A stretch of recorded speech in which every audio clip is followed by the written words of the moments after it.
বিসমিল্লাহির রহমানির রহিম।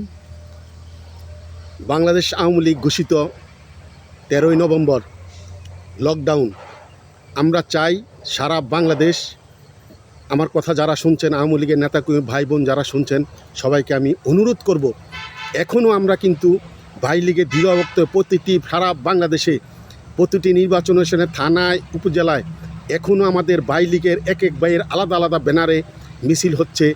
এবং যেই আমরা এখনও দেখছি যারা আগামীতে দুঃখিত আগামীতে আন্দোলন সংগ্রাম করে, আমরা যখন আবার রাজপথে আন্দোলন সংগ্রাম করে ক্ষমতায় আসবে বা ক্ষমতা আসার পথে থাকবে, তখন কেউ মনোনয়ন পাওয়ার জন্য, কেউ সভাপতি সাধারণ সম্পাদক হওয়ার জন্য, তারা তাদের এই পথ পরিষ্কার করার জন্য তারা বিভিন্ন তাদের লোক দিয়ে আলাদাভাবে তারা মিটিং মিছিল করছে। দলের জন্য তারা কাজ করছে না। এই ভাই লীগকে দূরে ঠেলে দিয়ে চলুন ঐক্যবদ্ধ হয়ে আমরা দুঃখিত ঐক্যবদ্ধ হয়ে রাজপথে ঝাঁপিয়ে পড়ি। সময় নাই, আগামী 13 তারিখ আগামী দিন লকডাউন। সবাই যার যার অবস্থান থেকে আপনারা তা প্রতিরোধ পালন করার জন্য সর্বোচ্চ চেষ্টা করুন। এখন বঙ্গবন্ধু কন্যা শেখ হাসিনা বলেছে, আমাদের এখন কোনো নেতা বলতে নাই, আমাদের নেতা হলো যারা রাজপথে কাজ করবে, আন্দোলন সংগ্রামে থাকবে, তারাই নেতা। তাই দেশ এখন কিন্তু স্বাধীনতা বিরোধীরা মদন কাপড় দিয়েছে। এই পাকিস্তানের প্রেতাত্মারা, আপনারা দেখেছেন গতকাল ঢাকা বিশ্ববিদ্যালয়ের 2 জন অধ্যাপককে যেভাবে হ্যারাসমেন্ট করা হয়েছে, বাংলাদেশের ইতিহাসে ঢাকা বিশ্ববিদ্যালয়ের জন্মের পর থেকে এ ধরনের ঘটনা হয় নাই। আজকে স্বাধীনতার যেই প্রাচ্যের অক্সফোর্ড বলে খ্যাত ঢাকা বিশ্ববিদ্যালয় আমরা জানতাম ছোটোকাল থেকে, সেখান থেকে 52 ভাষা আন্দোলন, 69-এর 66-র আন্দোলন, 69-এর গণ আন্দোলন, স্বাধীনতা যুদ্ধ এবং এরশাদ বিরোধী 90-এর আন্দোলন হতে সকল আন্দোলনে এই ঢাকা বিশ্ববিদ্যালয়ের ছেলেমেয়েরা অগ্রণী ভূমিকা রেখেছে।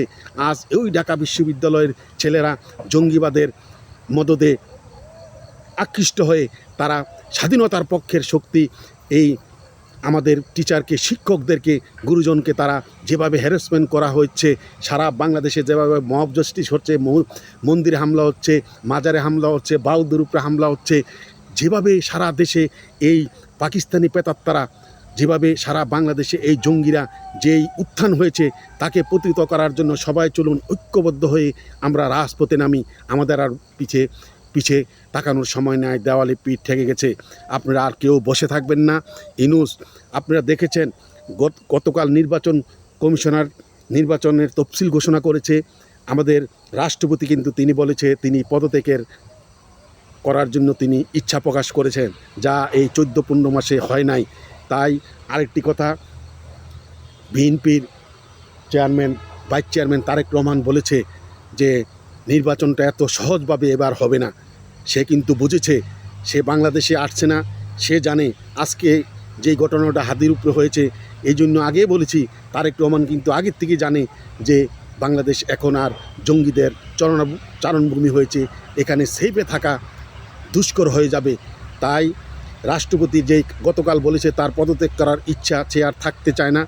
এবং তারেক রহমানের যেই কথা যে এত সহজে নির্বাচনটা হবে না, তাই এর থেকে বোঝা যায় যে এমন একটা অবস্থা সৃষ্টি হচ্ছে যে বাংলাদেশে আগামী সংসদ নির্বাচন তো হওয়া তো দূরের কথা, বাংলাদেশের ইতিহাসে সবচেয়ে ন্যাক্কারজনক ঘটনা ঘটতে যাবে এই 2 মাসের মধ্যে।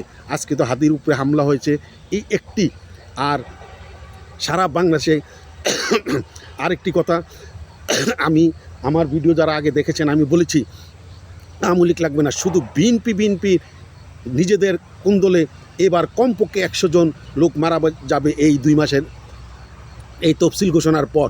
আপনারা দেখেছেন গতকালে এনসিপিতে যোগ দিয়ে মঞ্জুর কাদের, সিরাজগঞ্জের, তিনি 3 বার এমপি ছিলেন, মন্ত্রীও ছিলেন বিএনপির, তিনি এনসিপি থেকে মনোনয়ন নিচ্ছে। সারা বাংলাদেশে এভাবে কমপক্ষে 100 আসনে বিএনপির কেউ অন্য দলে থেকে নির্বাচন করে বা স্বতন্ত্র থেকে নির্বাচন করে সারা বাংলাদেশে প্রতিটি নির্বাচনী আসনে একদিকে আওয়ামী লীগ নির্বাচন প্রতিহত করবে, বিএনপির এই নিজেদের কুন্দলে এই স্বতন্ত্র প্রার্থী বিএনপির এবং বিএনপি এভাবে তাদের মারামারি, আবার বিএনপি জামাত মারামারি, আবার বিএনপির স্বতন্ত্র জামাতের মারামারি, আবার এদিকে আওয়ামী লীগের তারা মরণ কামড় দিবে, এমন একটা অবস্থা সৃষ্টি হবে বাংলাদেশের ইতিহাসে এমন নৈরাজ্য আমরা হয়তো অনেক দেখেছি, কিন্তু নতুন প্রজন্মের ওরা দেখবেন যে আমি আগেই বলে রাখছি যে বাংলাদেশের ইতিহাসে এমন নৈরাজ্য ঘটনা কোনো সময় হয় নাই।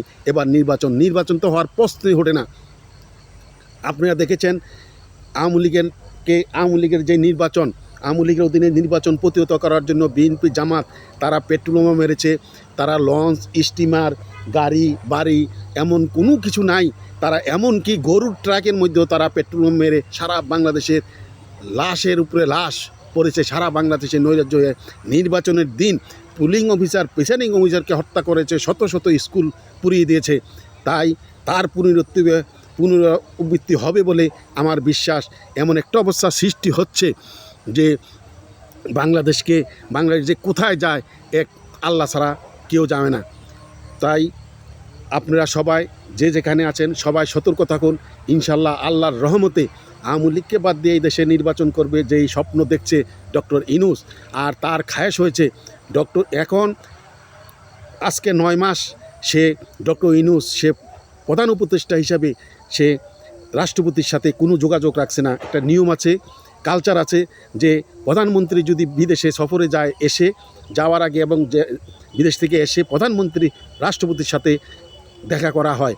এটা বাংলাদেশের প্রচলিত নিয়ম, কিন্তু ডক্টর ইউনূস একবারও সে বিদেশ সফরে আসে নাই। কিন্তু আমরা ভালো করেই জানি রাষ্ট্রপতি হওয়ার জন্য ডক্টর ইউনূস এগিয়ে আছে এবং সে সকল কূটকৌশল পরিচালনা করে সে চাচ্ছে যে শাহাবুদ্দিন চুপ্পু যে কোনোভাবে পদত্যাগ করলে সে রাষ্ট্রপতি হতে হবে। সে রাষ্ট্রপতি হয়ে এরপরে জামাত আসুক, বিএনপি আসুক, যে আসুক এসে সরকার পরিচালনা করুক, কিন্তু তার খায়েশটুকু, তবে আমার বিশ্বাস তার খায়েশ পূরণ হবে না। ইনশাল্লাহ বাংলাদেশের জনগণ জেগেছে। তাই আজকে থেকেই আমি বলবো যে সারা বাংলাদেশের যারা আওয়ামী লীগের ভাই বোন যারা আছেন তারা সবাই প্রস্তুত হয়ে যান। 13 তারিখের যেখান থেকে দেখেন আপনার কাছে আমি করজোড়ের অনুরোধ করছি, আবার আগেও করেছি এখনও করছি, বাইলিগ বাদ দেন। এখনও আমরা দেখছি সারা বাংলাদেশে এই বাইলিগ এক বাইলিগে আলাদা আলাদা এই মিছিল করছে, মশাল মিছিল করছে, বিভিন্ন প্রোগ্রাম করছে। এগুলা বাদ দিয়ে সবাই আল্লাহর ওয়াস্তে আপনারা ঐক্যবদ্ধ হন, এক ছাতার তলে থেকে সবাই আমরা মরণ কাপড় দেই। পৃথিবীর কোনো শক্তি আমাদের দমিয়ে রাখতে পারবে না। কথা বলে আমার কথা এখানে শেষ করছি। জয় বাংলা, জয় বঙ্গবন্ধু, জয় হোক বাংলার মেহনতি মানুষের।